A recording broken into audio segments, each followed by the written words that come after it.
Halo, selamat sore. Suara saya sudah bisa terdengar ya, Bapak Ibu yang sudah hadir di sini. Karena sudah pukul 15.35 dan teman-teman sudah semuanya mulai berkumpul, kita akan mulai acara dialog sore hari ini. Selamat datang di dialog sore yang diadakan oleh IAP2 Indonesia dengan judul Karantina COVID-19 untuk pelaku perjalanan luar negeri dan partisipasi publik. Hari ini saya Bening Anissa Anggarwismawarin akan menjadi moderator di sore hari ini ditemani dengan 3 narasumber yang luar biasa. Ada Ibu Dini. Selamat sore Bu Dini. Selamat sore, Mbak Oke, Bening. sehat Bu? Alhamdulillah. Semoga dalam keadaan sehat Ibu Dini. Kemudian ada Pak Ari Rukmantara.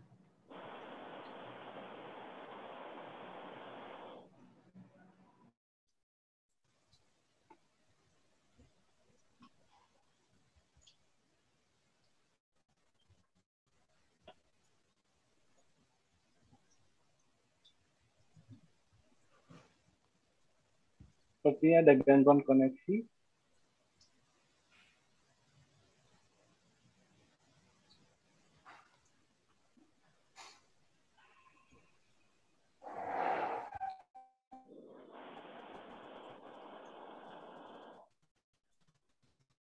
Mbak Beningnya masih ada.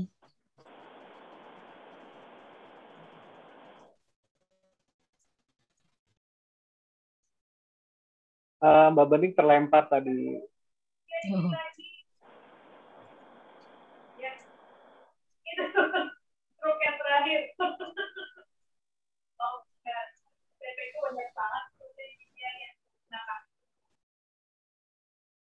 Halo, selamat siang. Selamat sore. Sore. Maaf ya Bapak Ibu, koneksi internetnya ini agak sedikit bermasalah. Jadinya lagi enak-enaknya apa tadi terputus ya, Bu Dini? Iya. Oke, semoga Bu Dini dalam keadaan sehat ya Bu di sore hari ini. Terima kasih sudah bergabung bersama kami. Kemudian ada Pak Ari Rukmantara. Selamat sore Pak Ari. Selamat sore, bisa terdengar suara saya? Bisa Pak. Ya, Waduh, lagi di perjalanan ya Pak. iya. Terima kasih sudah menyempatkan waktunya untuk dialog di sore hari ini. Kemudian ada Pak Aldi Muhammad Alizar. Selamat sore Pak Aldi. Selamat sore, Mbak Bening. Oke, sehat ya Pak? Alhamdulillah, semoga Mbak Bening dan semuanya sehat juga. Amin. Terima kasih Pak Aldi atas kehadirannya. Nah teman-teman, ketiga narasumber yang sudah saya sapa tadi, Bu Dini Widiastuti merupakan salah satu member IAP2 Indonesia. Beliau sekaligus sebagai Senior Fellows Lee Kuan Yew School of Public Policy ya Ibu Dini. Ya, nah Ibu Dini nanti akan berbincang tentang pengalaman beliau sebagai pelaku perjalanan luar negeri itu bagaimana sih Bu Dini kemarin tuh sudah melewati proses karantina dan juga proses-proses lainnya begitu ya Bu. Lalu kemudian Pak Ari Rukmantara, beliau sebagai Komite Penanganan COVID-19 dan Pemulihan Ekonomi Nasional atau COVID-19 Response and National Economic Recovery Committee. Nanti kita juga akan berbincang nih dengan Pak Ari. Gimana sih kalau di sisi pemerintahan itu regulasi tentang karantina pelaku perjalanan luar negeri itu seperti apa gitu? Apakah yang sudah dijalani sama Bu Dini ini nantinya tuh udah match sama yang dibentuk atau diregulasikan oleh pemerintah gitu? Dan tentu saja obrolan ini tidak lengkap kalau tidak dikaitkan dengan partisipasi publik ya, karena IAP2 Indonesia sendiri adalah sebuah organisasi yang berfokus dengan partisipasi publik. Nanti Pak Aldi akan berbicara tentang itu juga.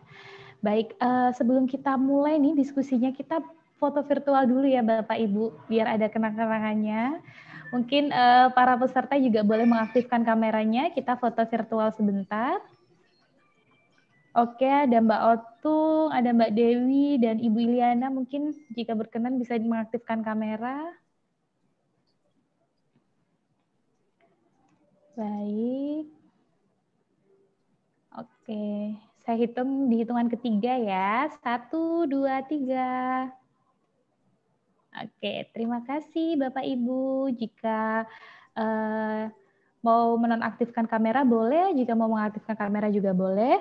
Kemudian untuk Bapak Ibu yang telah hadir dalam diskusi ini, nanti dipersilahkan untuk mengirimkan pertanyaan di kolom chat ya. Bisa nama, kemudian asal kota, kemudian langsung tuliskan saja pertanyaannya. Selama diskusi berlangsung silakan bisa mengirimkan pertanyaan gitu. Nah, kita langsung saja memulai dialognya ini. Saya mau ngobrol sama Bu Dini dulu nih, Bu. Kemarin kan habis jalan-jalan. Bukan Dari jalan-jalan. fellowship ya, Bu ya, kegiatan fellowship ya itu ya, Bu. Oke, habis bertugas lah di salah satu negara dan kemudian pulang dan melewati proses karantina ya, Bu ya, di Indonesia. Boleh diceritain nggak, Bu, waktu itu proses karantinanya seperti apa yang sudah dijalani oleh Bu Dini? Iya, jadi saya kebetulan di tanggal berapa kemarin 11 April yang lalu kembali dari Singapura setelah menjalani program fellowship. Di sana juga waktu di Singapura tuh di karantina 14 hari ya. Ketika sampai di Singapura itu di swab, terus kemudian di karantina, sebelum keluar di swab lagi, dan sebelum kembali ke Indonesia itu juga di swab 2 hari sebelum kembali. Lalu saya sampai di sini tanggal 11 April, lalu masuk karantina. Nah, kebetulan memang saya memilih karantina yang mandiri yang di hotel ya. Karena itu juga sebenarnya informasinya yang saya dapatkan itu bisa memilih untuk yang di hotel kalau walaupun WNI dan WNA gitu ya. Jadi, nah saya pikir ya udah saya yang di hotel aja, nggak usah yang di Wisma Atlet gitu. Tapi ternyata itu pun orang-orang cukup bingung kali ya, ini kok WNI kenapa di hotel, kenapa nggak ke Wisma Atlet gitu. Nah, memang waktu nyampai di Bandara Soekarno-Hatta itu nggak jelas sebenarnya informasinya. Ini terus gimana tahapannya untuk sampai keluar, dan prosesnya juga cukup lama gitu ya. Mungkin orang Indonesia biasa ya, nggak diberi informasi lengkap, ikut aja gitu. Cuman agak sulit buat saya kalau nggak tahu lengkap ini terus tahapannya apa saja. Pokoknya ibu duduk aja, nanti ikutin gitu. Lalu saya setelah keluar dari imigrasi dan ambil baggage dan sebagainya itu ke hotel. Di sana kemudian dites dan saya pikirkan oke nih 5 hari di sana ya, kemudian boleh pulang. Ternyata hasil tes swabnya positif kabarnya ya. Positif di 15 jam setelah saya datang tuh positif, padahal sebelumnya dalam 1 bulan saya di swab berkali-kali kan negatif. Ya, tapi itu kan mungkin aja. Nah, yang saya nggak tahu, oke kalau udah positif terus gimana? Ternyata dipindah ke Twin Plaza Hotel. Nah, di sana itu saya pikir kurang lengkap ya informasi. Terutama sih yang saya ingin highlight adalah informasi yang kurang lengkap, apalagi juga di sana banyak pekerja migran. Nah, ini untuk teman-teman pekerja migran yang OTG positif itu mereka kebingungan sekali karena kurang informasi, juga kurang layanan dari tenaga medis yang ada gitu ya. Ini mau dikasih vitamin apa? Karena kenyataannya kecuali mereka minta nggak enak badan baru dikasih gitu. Tapi sementara itu boleh olahraga, malah diajak olahraga bareng-bareng gitu. Jadi ini gimana sih pengaturannya gitu ya, memastikan supaya orang-orang justru tetap sehat. Nah ini nggak jelas. Terus berapa hari kemudian itu dites lagi. Dan kenyataannya ada yang udah 19 hari, 14 hari masih di situ gitu, OTG tetapi nggak positif-positif. Nah, itu sih pengalamannya. Jadi lebih highlight-nya informasi yang saya kira kurang dan informasi yang tepat juga untuk audiensnya, terutama untuk teman-teman pekerja migran misalnya yang mungkin nggak bisa baca peraturan menterinya dong gitu ya, atau yang tebel-tebel lah gitu. Itu dulu mungkin Mbak Bening. Oke, thank you Bu Dini untuk sharingnya. Dan ini pas banget nih ada Pak Ari di sini, kita bisa langsung tanya nih dari sisi pemerintah tuh gimana Pak? Kok sampai saat ini ternyata masih ada informasi yang belum tersampaikan dengan baik gitu. Bahkan dari bandara pun regulasinya masih disuruh duduk dulu ya Bu ya. Dan masih nggak tahu step selanjutnya gimana. Silakan Pak Ari. Ya, saya disclaimer dulu ya. Terima kasih. Oke. Disclaimer, saya tidak bisa secara resmi mewakili pemerintah, tapi memang Komite Penanganan COVID-19 dan Pemulihan Ekonomi Nasional itu grup royokan, ya, grup kerja bakti dan gotong royong. sama seperti gugus tugas sebelumnya ya. Jadi ada perwakilan UN agencies, ada perwakilan pengamat teknologi dan digital untuk yang anti hoax gitu ya. Ada perwakilan dari kementerian-kementerian terutama yang di bidang ekonomi. Jadi itu dulu saya nanti akan berbicara tentang apa yang sebenarnya idealnya bisa kita lakukan ya untuk mengatasi masalah seperti yang Ibu Dini hadapi. Pertama sih kami prihatin juga dan cemas juga ya kalau kejadian itu terjadi terhadap sahabat kami nih, Ibu Dini bahkan ya. Karena laporannya itu bisa langsung kalau Ibu Dini. Kalau masyarakat kan bisa lama ya nyampe ke kuping kita. Kalau Ibu Dini kan langsung, wah ini bahaya nih. Kok bisa sampai kena ke Ibu Dini gitu kan. Jadi pertama saya kasih konteks dulu. Jadi sebagai tenaga komunikasi publik di KPCPEN, kita mengutamakan bahwa semua kebijakan itu harus berbasis sains ya. Baik sains dari health science-nya atau public health science-nya atau epidemiologic ininya ya, part-nya ya. Nah, selain sains itu kita juga banyak juga mencari rujukan-rujukan yang berupa fakta ilmiah ya. Jadi pertama adalah fakta ilmiahnya, pandemi kan bukan pertama kali terjadi.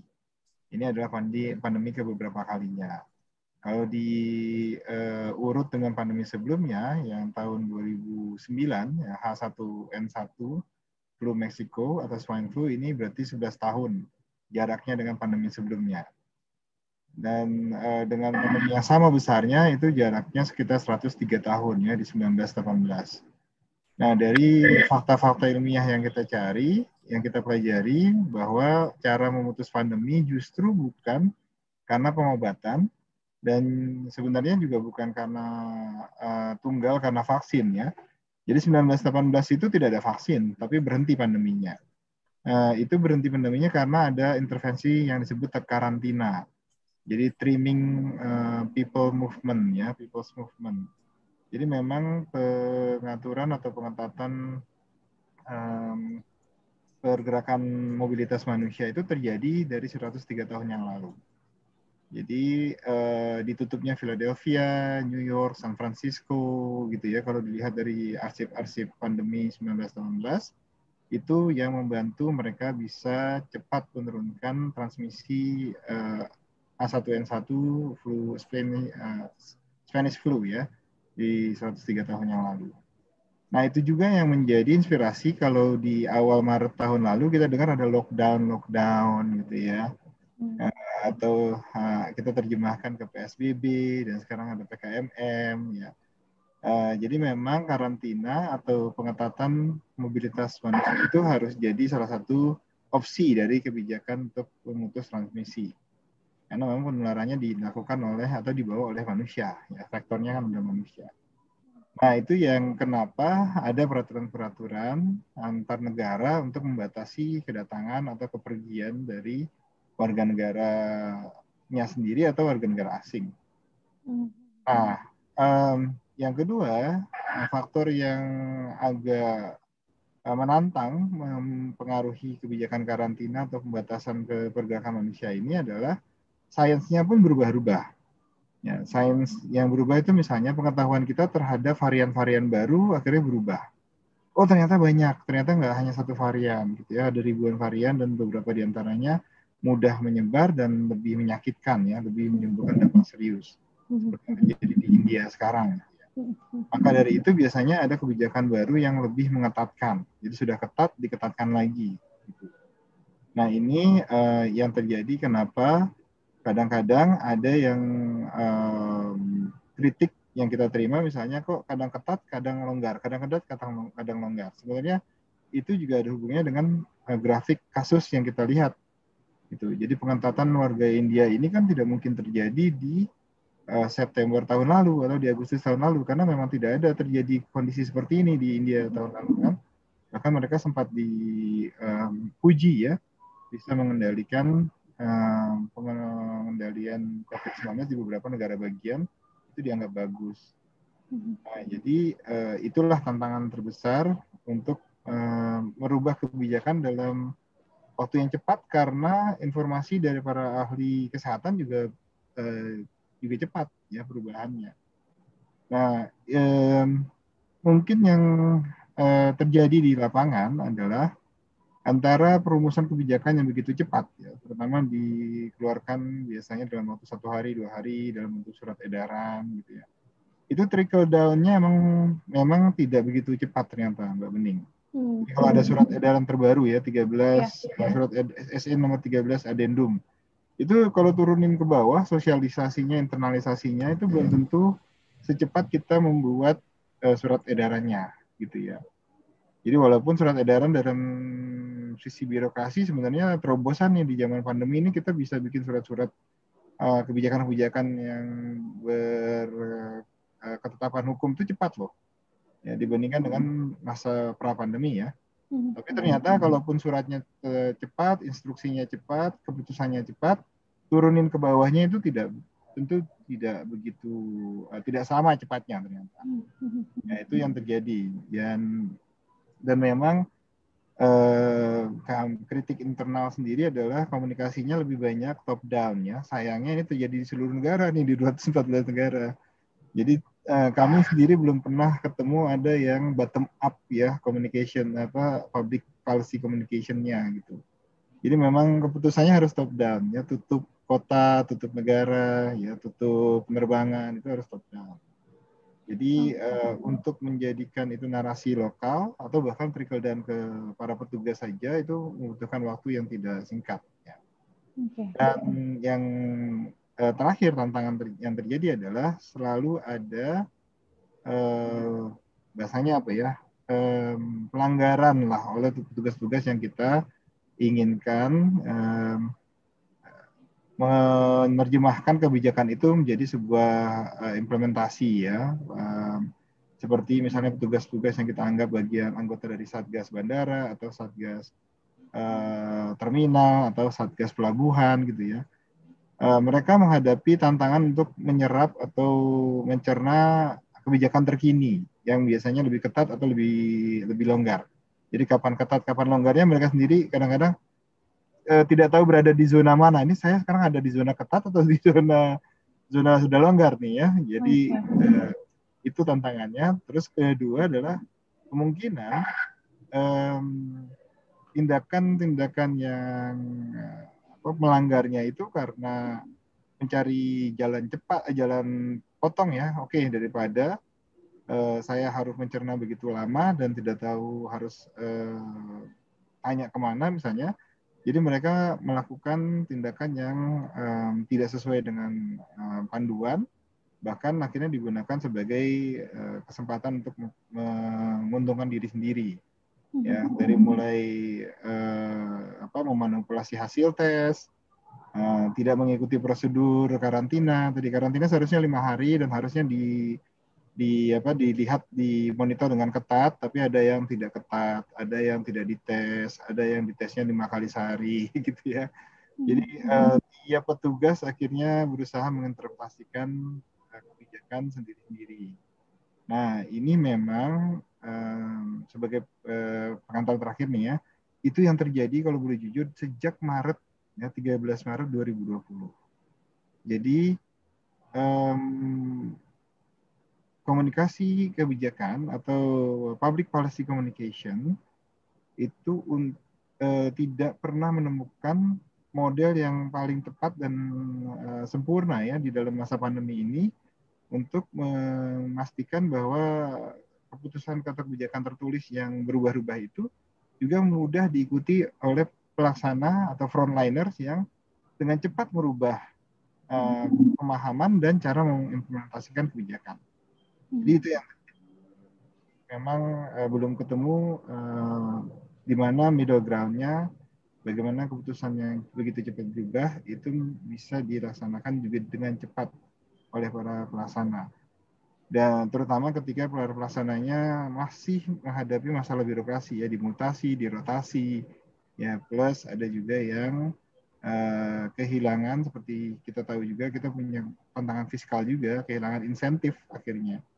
gitu. Jadi petugasnya dikurangi atau insentifnya belum datang sama sekali sampai sekarang misalnya. Nah, itu yang kompleksitas yang kita hadapi di lapangan sekarang. Gitu ya, Mbak Beni.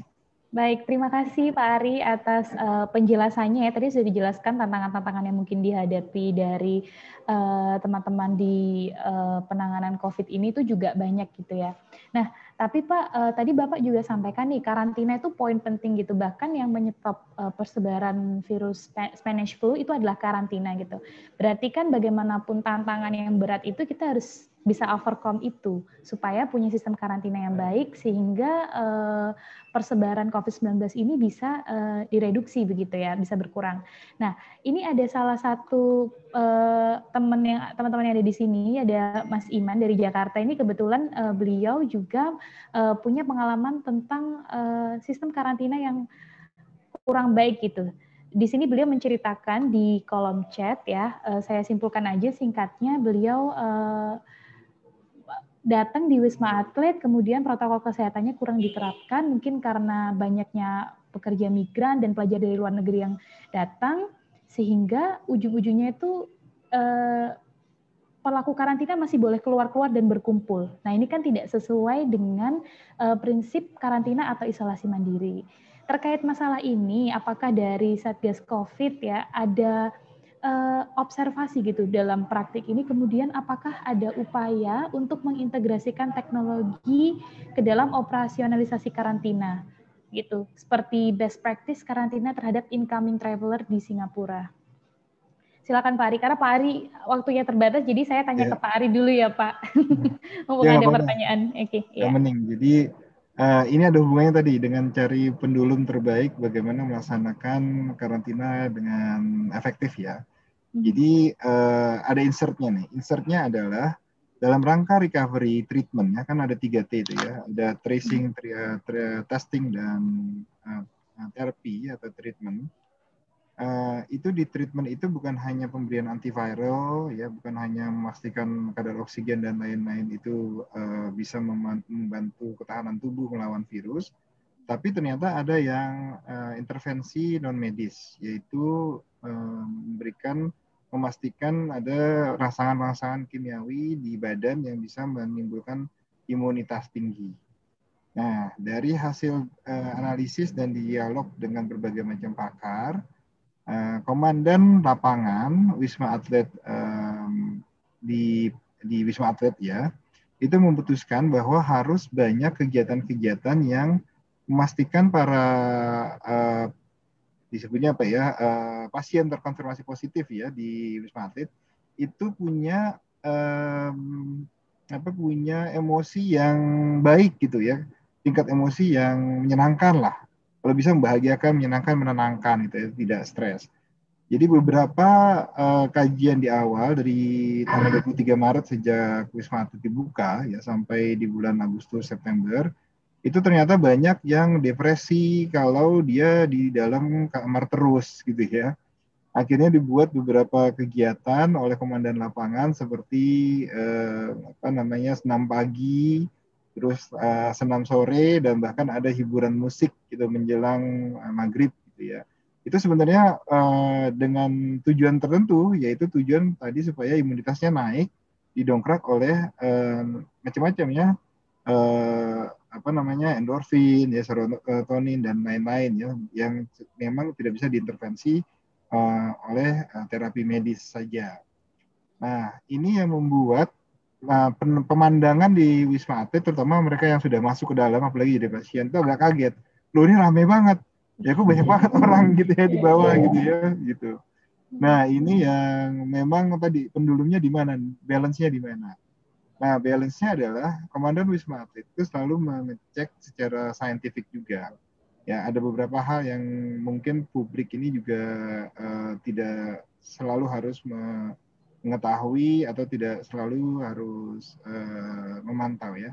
Misalnya viral load ya, dari para pasien yang masuk ke dalam Wisma Atlet. Pertama adalah kategori dulu deh, kategorinya ringan, gejala ringan, atau gejala menengah, atau gejala berat.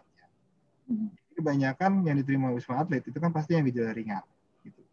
Jadi komandan lapangan beserta para tim dokter itu memantau bahwa yang gejala ringan ini memang viral load-nya di dalam tubuhnya itu misalnya tidak terlalu banyak dan bisa dengan segera dilawan oleh tubuhnya sendiri supaya mereka juga lekas sembuh, dites negatif dan keluar dari Wisma Atlet dalam waktu kurang dari 14 hari kalau bisa gitu ya.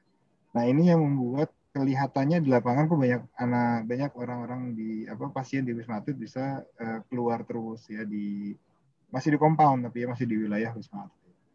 Nah, terus yang kedua adalah interaksi yang dibuat karena dalam rangka terapi emosional juga itu butuh peer support. Jadi yang dilakukan oleh komandan lapangan Wisma Atlet adalah membuat peer support. Jadi para pasien itu bisa saling berdiskusi atau saling curhat gitu ya di lapangan tentang apa yang dia hadapi dalam sehari-hari ini.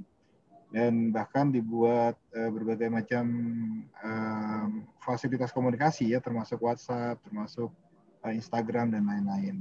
Bahkan di beberapa kesempatan komandan lapangan itu membolehkan para pasien itu misalnya membeli makanan favorit mereka lewat layanan online gitu ya.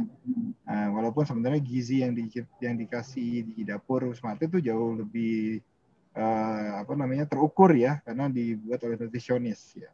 Nah, hal-hal intervensi seperti ini yang memang diserahkan kepada komandan lapangan Wisma Atlet untuk membuat kebijakan sendiri selama dikonsultasikan dengan tim kedokteran dan memastikan bahwa tidak menambah masalah ya dengan transmisi yang lebih luas lagi ya kepada masyarakat non pasien. Nah, jadi memang kalau dibilang nanti SOP di Wisma Atlet bisa jadi berubah-ubah dari yang sangat bahasanya ya dingin dan kaku di awal-awal bulan tahun lalu ya sampai sekarang tuh ada dangdutan, ada zumba, ada angklungan gitu ya. Ke Tanah Abang dong gitu. Iya di Rahma. Nggak boleh ke Tanah Abang. Tapi nggak ada belanja-belanja ke Tanah Abang. Itu dilakukan ada dengan tujuan tadi ya meningkatkan imunitas sebenarnya. Nah, jadi memang ini ada yang dilarang tapi ada juga nanti yang dibolehkan. Jadi memang komandan lapangan itu yang harus memutuskan apakah risikonya sedang dalam keadaan tinggi atau risiko yang keadaan rendah dan bisa ditoleransi.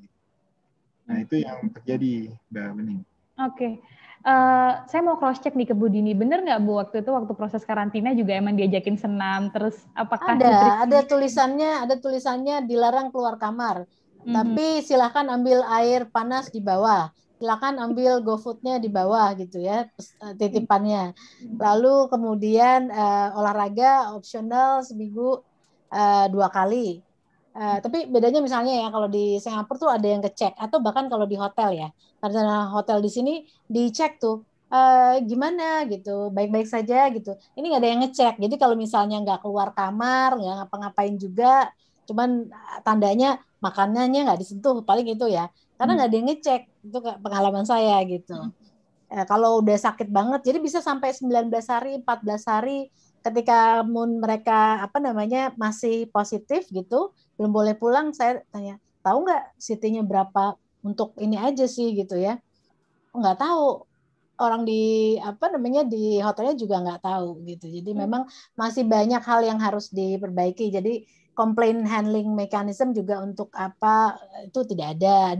Ada WhatsApp group, kemudian WhatsApp grupnya ditutup karena orang terlalu banyak curhat. Akhirnya curcol di WhatsApp. Banyak yang curcol, pada stres gitu ya. Kasihan juga, terutama ini sih memang teman-teman kita pekerja migran yang baru pulang. Jadi memang mereka stres banget nih, nggak punya mau pesen GoFood, nggak ngerti juga mereka gitu ya. Caranya gimana? Nggak ngerti caranya. Ketika dibilang nanti kalau pulang saya bagaimana gitu, bisa naik Grab aja. Grab itu apa gitu. Jadi memang kita harus mungkin lebih banyak memperhatikan ya teman-teman itu ya. Mungkin ada liaison-nya. Tapi saya lihat di chat nih banyak punya yang teman-teman yang lain punya pengalaman mirip-mirip nih. Iya. Lumayan mirip-mirip nih Pak Ari, ada beberapa pengalaman juga. Tapi itu gimana Pak Ari kok ternyata masih belum ada orang yang ngecek teman-teman yang dikarantina tuh di lapangan, Pak. Ternyata tuh gimana ya, Pak? Ya, ini memang ini benar-benar sangat memprihatinkan ya. Sebenarnya kenyataan pahit yang harus segera dibetulkan ya.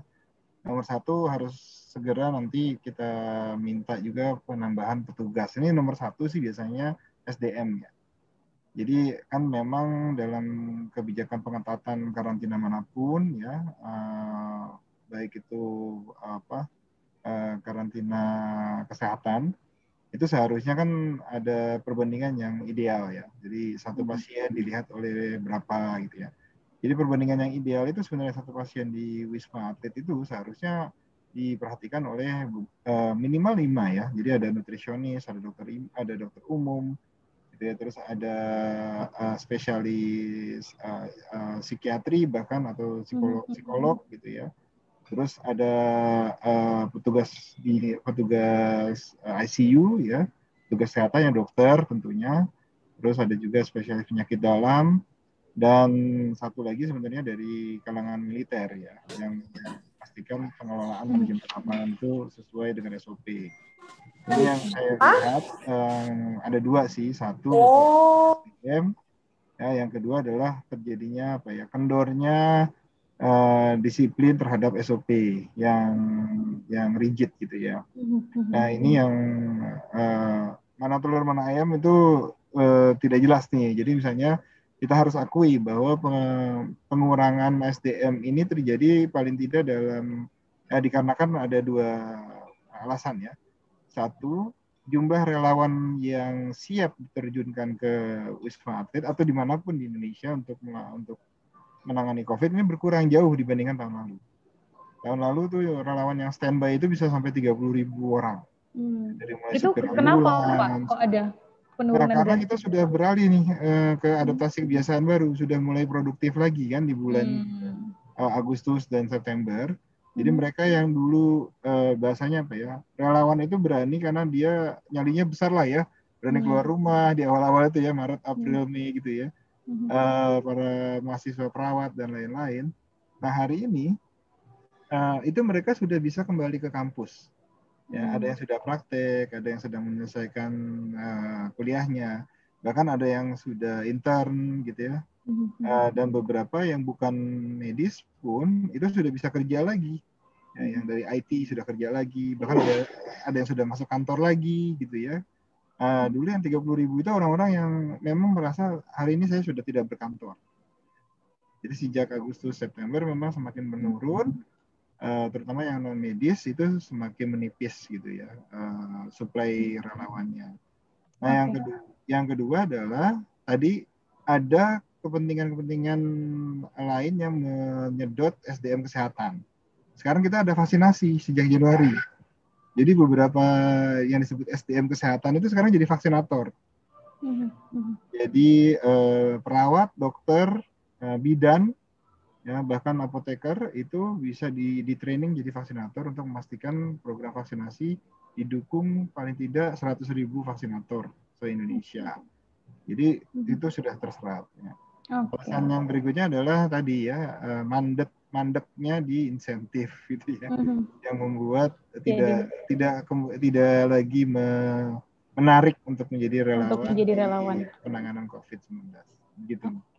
Baik, terima kasih Pak Ari. Saya mungkin akan bertanya ke Pak Aldi nih, mulai bertanya nih. Pak Aldi tadi kan udah mendengar nih dari sisi Bu Dini seperti apa, Pak Ari seperti apa. Nah, menurut Bapak nih ya, ternyata dari regulasi itu masih kurang, komunikasi ke publik itu masih ada yang tersampaikan dan ada yang belum tersampaikan. Nah, sebagai empunya partisipasi publik nih Pak, itu kenapa sih Pak kira-kira kalau bisa kayak gini, dan mungkin ada satu spektrum atau spektrum lain yang belum dilakukan teman-teman di gugus COVID sehingga proses penyebaran regulasinya itu kurang diterima dengan baik, begitu Pak Aldi?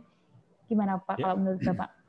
Terima kasih. Ini mohon maaf sebelumnya kalau sinyal rada ini ya, karena saya sudah menggunakan Telkomsel dan juga saya sudah menggunakan provider. Mungkin karena saya tinggal di Bekasi kali, jadi di luar planet. Di luar galaksi adaptasi ya Pak. Iya, jadi Oke, mungkin silakan Pak Aldi. satu ini kondisinya memang kompleks ya. Pandemi ini sesuatu yang baru dan dia cukup panjang ya. Jadi ini maraton ya, sebuah sebuah keadaan luar biasa dan ini panjang ya, udah lebih dari setahun. Kedua, dengan kompleksitas yang tinggi ini tentunya tadi Pak Ari udah bilang ini gotong royong, ini kolaborasi berbagai pihak. Jadi ini menurut saya ini butuh kepemimpinan sebenarnya. Jadi butuh disiplin. Ini layaknya sebenarnya kalau kita lihat contohnya adalah sesuatu yang menjelang bencana lah. Jadi suasana kompleks yang menjelang chaos. Chaos itu kan kebencana kayak tsunami 2004 ya.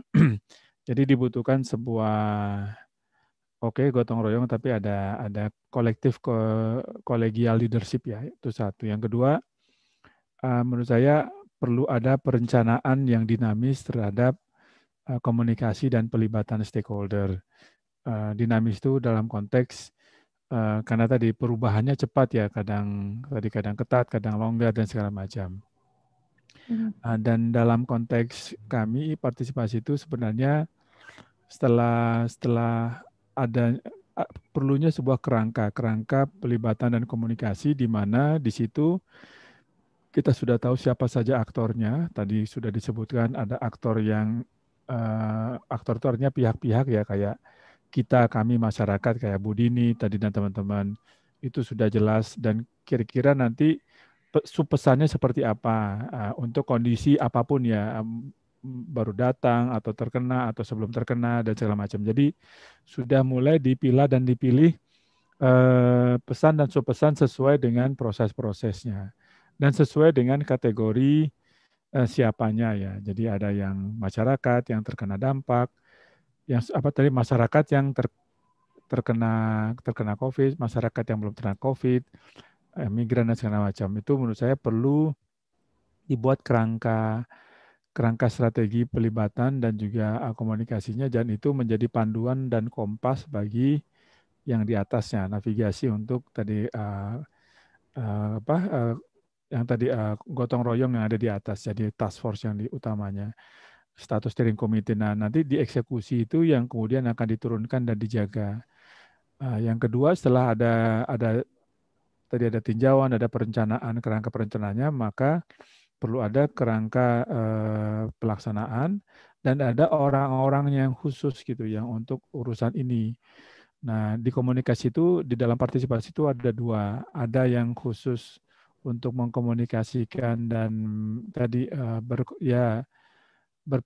mengajak mereka terlibat, memastikan keterlibatan. Ada yang kedua adalah untuk saluran grievance atau keluh kesah. Mungkin tadi saluran keluhan itu yang tadi Mbak Dini sudah menanggapi. Jadi grievance itu kadang dianggap sederhana atau mungkin diabaikan ya sama berbagai orang. Bahkan kita pun dalam kehidupan ya, dalam baik sebagai mitra kerja maupun siapapun itu, kita perlu ada siapalah satu saluran khusus untuk semua orang berkeluh ke kita gitu ya. Termasuk pasangan kita, termasuk anak kita, apakah melalui makan malam atau segala macam. Jadi mekanisme keluhan itu kerangkanya kalau bisa dibangun sesuai tadi dengan aktor sesuai dengan keadaan. Nah, yang berikutnya itu perlu dipantau ya, dipantau dinamikanya. Jadi sebenarnya untuk urusan partisipasi dan komunikasi ini, ya Mas Ari sebenarnya butuh bantuan ya. Ini bukan ajangnya, ya maksudnya butuh bantuan dari semua pihak untuk tadi memberikan kontribusi dan segala macam, sehingga nggak kewalahan ya, namanya juga ini sesuatu yang ini ujian bersama lah. Mau dari pimpinan keluarga sampai pimpinan presiden pun juga pada bingung gitu kan. Bukan hanya presiden republik tapi kita ya, tapi presiden di seluruh dunia juga bingung. Nah, makanya suasana ini bagi saya pribadi ke depan dan IAP2 lah, alangkah baiknya kita semua dibangun kapasitas untuk bisa berpartisipasi dan berkomunikasi ya. Ini yang menurut saya di Indonesia ini perlu kita cloning ya orang kayak Mas Ari, kayak Mbak Dini, kayak saya gitu ya. Diinjeksi dengan berbagai training mungkin ya, mulai dari LAN, dari apapun ya. Dan untuk yang sudah terjadi mungkin harus ada backup ya kepada tadi koalisi Mas Ari dan teman-teman ya di konsorsium gotong royong tadi. Karena kalau bisa lebih cepat lebih baik, biar kebingungan yang tadi ada itu karena tadi perencanaan yang perlu dilengkapi, pemantauan yang perlu dilengkapi bersama, dan kemudian mekanisme feedback atau grievance yang perlu diperkuat ya. Sehingga baik dengan data, teknologi, menurut saya sih dengan ini enak diomongin ya, mohon maaf dan mohon izin, cuman kira-kira dari kami, saya tahu ini suasananya kompleks, cuman ini nggak bisa sendirian, Mas Ari nggak bisa sendirian, Mbak Dini, dan dialog-dialog semacam ini mungkin akan perlu diramaikan ya. Ini kan kebetulan komunitas kita ya, Mbak Dini, dan ya partisipasi, mungkin tadi ada komunitas yang lain dan segala macam. Jadi mungkin lebih sistematis. Jadi dengan adanya dialog ini, tadi mekanisme grievance itu bisa berjalan, dan juga mungkin di media, di mainstream media nasional dan yang lainnya, perlu diupdate lah bagaimana kondisi terkini, bukan hanya data siapa yang terkena dan segala macam, tapi ya kolom-kolom seperti inilah, seperti dialog yang ringan, tapi di situ semua pihak bisa grievance gitu. Bukan, dan kita kasih disclaimer juga, jangan saling menyalahkan. Intinya kita bisa saling melengkapi dan kasih solusi gitu kan. Menurut saya, karena ini bukan, kebetulan Mas Ari dikasih amanah khusus di sana, tapi kan saya enggak. Tapi bukan berarti kita di sini berlepas tangan kan enggak. Makanya kita hadirkan sekarang dialog nih, Mbak Dini nih, terima kasih atas idenya. Kita dialog, mudah-mudahan ini bisa bermanfaat ini kan ke Mas Ari dan bisa disampaikan. Dan kami pun untuk memberikan masukan dengan senang hati, Mas Ari dan juga teman-teman yang lain. Jadi pesan singkat saya, ada satu softwarenya perencanaan dan juga ada kapasitas bagi tim ya, bukan hanya tim medis tapi tim partisipasi dan komunikasinya yang memang juga cukup tangguh dalam, atau semakin kuat dari hari ke hari dalam mengkomunikasikan hal-hal yang seperti ini. Itu sementara dari saya, terima kasih. Ya. Baik, terima kasih Pak Aldi. Jadi ini bisa menjadi saran juga mungkin ya teman-teman di KCPPN bahwa kerangka strategi pelibatan itu perlu digaungkan lagi gitu, bahwa untuk menangani pandemi ini butuh partisipasi dari semua pihak sehingga masyarakat pun juga ikut terlibat dan mereka tahu gitu tentang perubahan-perubahan regulasi yang ada. Nah, sebelum Pak Ari pamit untuk kegiatan bersama Pak Menkes nih ya Pak, mungkin boleh kasih closing statement nih Pak dari teman-teman KCPPN gitu di tengah kontroversi yang kemarin juga di berita kita dengar seperti ada WNI, perlakuan yang beda antara WNI, WNA, ada yang bahkan WNA nggak perlu karantina gitu, terus juga dari teman-teman yang ada di India tuh waktu datang ke Indonesia beberapa tuh juga nggak perlu karantina. Nah, menyikapi hal itu seperti apa sih Pak? Dan mungkin pesan buat teman-teman yang ada di sini terkait dengan regulasi karantina dan hal-hal yang sudah diupayakan oleh tim gugus COVID-19. Ya baik, terima kasih Mbak Bening dan Pak Aldi. Tadi masukannya konstruktif sekali ya. Kita butuh sekali seperti itu. Jadi satu yang kita harus garis bawahi untuk menangani pandemi ini, basicnya harus science ya. Jadi apapun yang kita rubah, apapun yang kita modifikasi itu harus ada sainsnya. Jadi menurut saya syarat untuk mengetahui sains itu kita semua ini, termasuk mereka yang ingin menganalisis kebijakan pemerintah dimanapun di dunia, bukan hanya di Indonesia, itu harus mengetahui sains dari si virus COVID-19 ini, SARS-CoV-2 ini. Apakah dia berubah, apakah dia tidak berubah. Gitu ya. Jadi kita sama-sama harus belajar banyak baca, banyak memantau, dan lain-lain. Jadi barang yang tidak sama yang kita hadapi dengan tanggal 2 Maret ketika dia ditemukan di tubuh seorang warga Depok. Ya, ketika di 5 Mei, di 6 Mei 2021 ini, itu geriginya beda.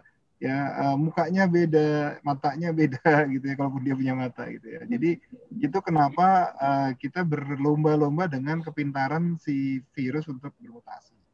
Nah, yang tadi Pak Aldi sampaikan adalah kepintaran kita untuk berevolusi, beradaptasi untuk lebih cepat dari siapa dari virus, ini yang jadi PR besar sebenarnya.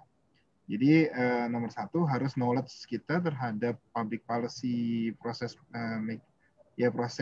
pembuatan public policy itu juga harus rata. Jadi misalnya saya harus jujur nih di sini dengan Mbak Dini dan Pak Aldi, untuk kebijakan itu tantangan terbesar yang pertama kali dihadapi adalah menyebarkan kebijakan perubahan itu ke tingkat horizontal sesama kementerian lembaga, gitu. Bukan ke masyarakat. Ini yang paling susah tuh ke kementerian lembaga. Paling gampang lihat deh larangan mudik gitu ya.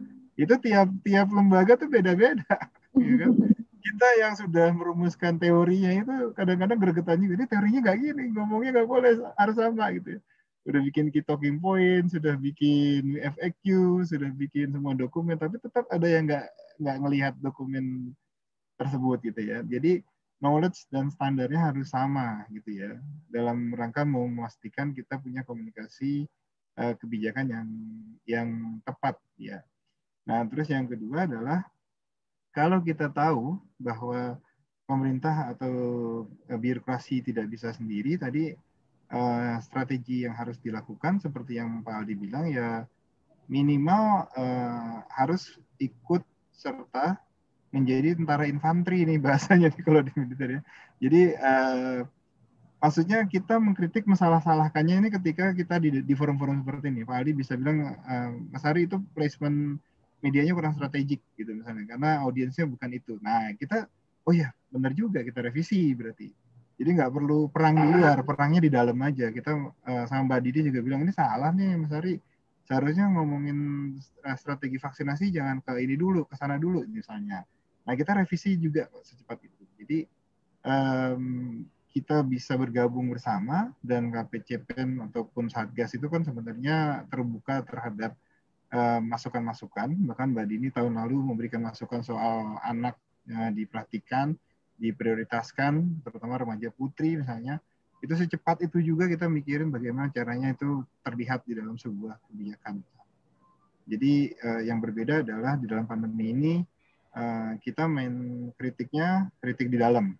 Terus habis itu keluar, oke, eksekusinya Mbak Dini punya channel apa, Pak Aldi punya channel apa, Mbak Mening punya channel apa, kita eksekusi bareng-bareng. Nanti pasti salah. Nah itu kesediaan untuk melakukan kesalahan itu kita harus satu-satunya cara mekanismenya adalah bermitra. Karena kalau nggak bermitra, jadi saya nggak tahu kalau saya salah, gitu ya. Kalau bermitra tuh bisa dicolek, salah, gitu ya. Oh iya, kita betulin, gitu ya. Nah itu yang kedua. Jadi bagaimana melakukan kesalahan di tempat, lalu segera memperbaiki supaya tepat sasaran. Gitu ya. Dan yang terakhir sih memang nafasnya harus panjang, karena pandemi ini nggak tahu kapan selesainya, nggak ada yang bisa nebak, gitu ya. Kalau yang paling moderat kan bilangnya we have to live side by side with the virus misalnya kan, outsmart the virus gitu kalau kata Dr. Fauci misalnya. Tapi ya yang paling fatalis adalah ini bakal terus-terusan, SARS-CoV-2 will be with us along the way gitu. Nah ini yang bisa gak kita semua mengatur nafas maraton ini dengan ritme yang sama. Nah ini sekali lagi, satu-satunya cara adalah diskusi terus, ngobrol terus, komunikasi terus, membuka pintu untuk selalu saling memberi masukan dan merevisi kebijakan. Ya. Gitu, Makasih banyak Pak Ari. Kalau gitu ntar diajakin diskusi lagi sama IAP2, jangan kapok ya Pak. Oh gantian, kita yang gantian ngajakin diskusi. Channelnya kalau masyarakat mau memberi masukan kemana tuh baiknya tuh? Oke. Nah ini mungkin yang kurang banyak. Jadi pertama kalau yang digital udah banyak ya, dari mulai media sosialnya itu kan ada @lawancovid_id ya, lawancovid19_id. Kalau websitenya covid19.go.id gitu ya. Terus extensionnya ada di 119 extension 9.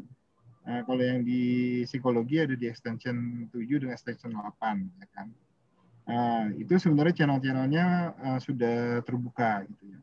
Nah yang sekarang kita ingin galakan adalah channel yang ternyata mau nggak mau kita harus turun nih Mbak Dini. Jadi penyerapan aspirasi di lapangan itu jauh lebih efektif dibandingkan dengan pakai channel-channel gitu ya. Baik ada hotline atau segala, walaupun headline kita tinggi, website kita di trafficnya tinggi, tapi tidak ada yang mengalahkan ketemu langsung di Banjar, di dusun, di desa, di kampung untuk benar-benar memastikan pesan kita nyampe ke mereka atau tidak gitu.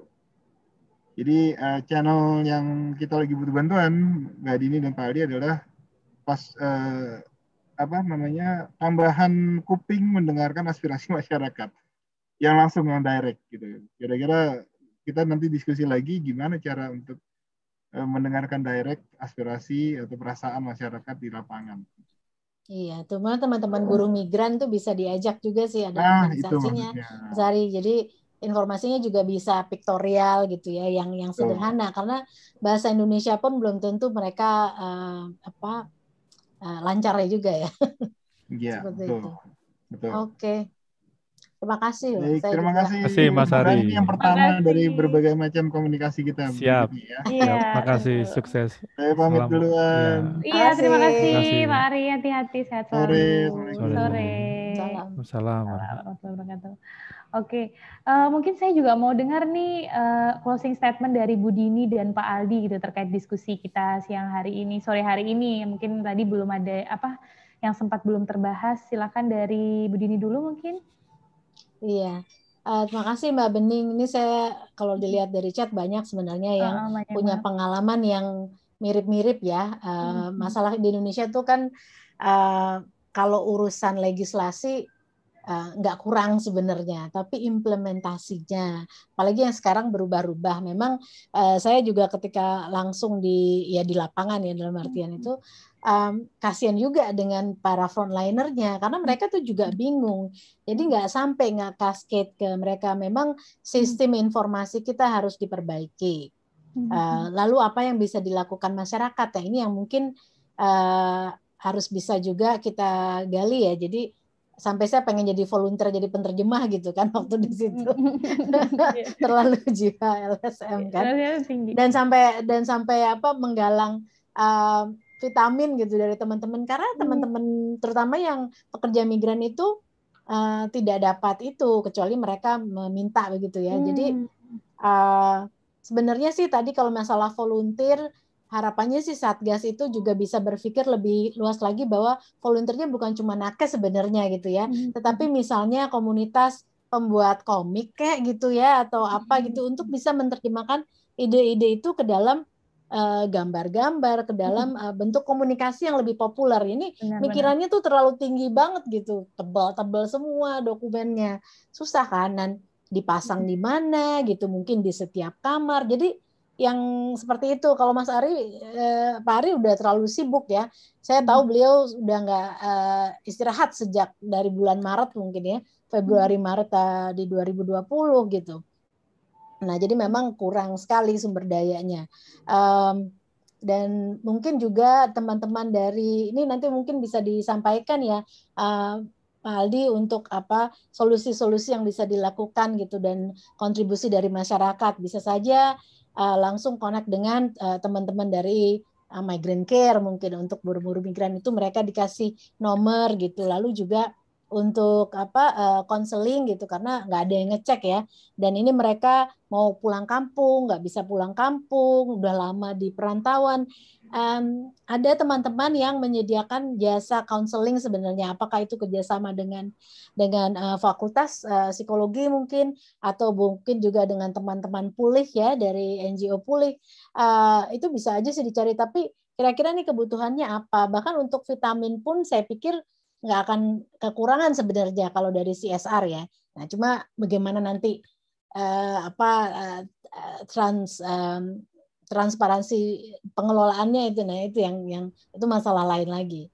Begitu dulu Mbak Bening. Jadi kita punya tanggung jawab bersama sebagai warga masyarakat di Indonesia ini untuk memberikan masukan yang positif ya, complaint handling, bukan cuma keluh kesah, tapi what can we do as well gitu ya. Bahkan untuk misalnya menulis ataupun membuat acara seperti ini untuk bisa didengarkan oleh teman-teman yang duduk di dalam. Begitu, terima kasih. Ya. Baik, terima kasih Bu Dini atas sarannya, sangat amat memperkaya wawasan kita, dan itu pasti akan menjadi saran yang baik juga untuk teman-teman di Satgas COVID dan KCPPN. Kalau dari Pak Aldi, Pak, closing statement silakan Pak. Terima kasih Mbak Bening. Jadi tadi kayaknya Mbak Dini kalimat terakhirnya kalimat batin itu ya, yang ada di dalam, yang duduk di dalam mana, saya pikir. Tapi kembali, mohon maaf saya bercanda. Saya setuju. Jadi setuju gini, bahwa kita semua di sini sebagai warga negara ya, kebetulan juga alhamdulillah ada IAP2 di sini sebagai sebuah komunitas penggiat partisipasi. Kita perlu kontribusi segera, jangan menunggu, dan sekecil ya. Menurut saya sih jangan besar kecil, tapi apapun itu kita kontribusi ya. Dan nanti dialog-dialog seperti ini juga tadi Mbak Dini sebagai salah satu anggota kami juga memberikan memberikan dampak kepada kita, dan kemudian dari lembaga kita ke masyarakat, kemudian kita coba komunikasikan. Mungkin nanti ke depan segera tadi saran ke Migrant Can, kita juga bisa terhubung entah melalui apapun dengan mereka, dan kemudian di jejaring kita coba komunikasikan. Tadi kan sudah ada linknya, hotline yang dari Pak ini. Cuman yang mungkin menurut saya ke depan perlu kita dialog juga adalah membangun dari sisi IAP2 tadi, membangun kerangka, atau bukan membangun lah, continual improvement ya bagi semua pihak, siapapun itu, termasuk Pak Ari, agar memiliki mungkin sebuah mekanisme yang ada perbaikan dari hari ke hari, dan juga kita bisa menjadi itu dari software ya, kemudian ada kapasitas untuk menjadi interfacing ya, atau menjadi antar muka bagi siapa ya, bagi orang seperti Pak Ari, untuk kita bisa reach kepada yang beliau mungkin tidak bisa melakukan ya. Mungkin ke depan kita perlu exercise untuk membangun pemahaman siapa saja yang paling mendesak, yang memang bisa kita kontribusi di dalamnya ya Mbak Dini dan juga teman-teman yang lain. Jadi karena tadi COVID ini ya apapun itu kita perlu kelola dengan bersama-sama, dan walaupun penyakit lain juga ada ya. Kemarin sempat ada tambahannya, ada demam berdarah, ada yang lain, tapi dengan adanya berbagai bencana yang ada, termasuk juga bencana iklim, ya kita perlu lebih melatih diri kita semua sebagai pribadi dan juga sebagai lembaga untuk lebih bisa berpartisipasi dengan lebih baik ya ke depannya, dan tidak ada cara lain kecuali bersama dengan apapun ya, IAP2 dengan plan, dengan apapun, yang penting willingness, dan pelan-pelan kapasitas kita untuk itu kita lengkapi, dan juga termasuk untuk siapapun, termasuk anak muda ya, anak-anak juga. Jadi PR-nya masih banyak, dan tapi diskusi sore ini menurut saya cukup menginspirasi bagi yang tadi yang sudah di Wisma Atlet atau dimanapun, untuk kemudian kita bisa berikan pengetahuan ini dengan channel-channel yang bisa kita reach ya. Itu dari saya. Sekali lagi terima kasih ya Mbak Dini, luar biasa, dan juga teman-teman Mbak Bening juga. Terima kasih Pak Aldi. Semoga ke depan saya juga mengamini dialog-dialog seperti ini gitu ya. Selain dialog, semoga kita bisa benar-benar punya aksi nyata supaya membantu pemerintah dan pihak manapun untuk bersama menangani pandemi yang udah hampir jalan 2 tahun ini ya gitu. Baik, terima kasih juga untuk teman-teman yang udah stay sampai akhir perbincangan kita sore hari ini. Semoga ini dialognya tidak berhenti di sini, ke depan masih ada dialog-dialog interaktif lainnya yang bisa bermanfaat gitu. Makasih banyak Bu Dini atas waktunya, makasih Pak Aldi, seru banget ngabuburitnya, bisa nyiapin persiapan buka puasa sekarang buat teman-teman yang puasa. Terima kasih, Assalamualaikum warahmatullahi wabarakatuh, selamat sore. Salam. Sehat semua ya. Sehat selalu, terima kasih. Ya, Mbak Dini.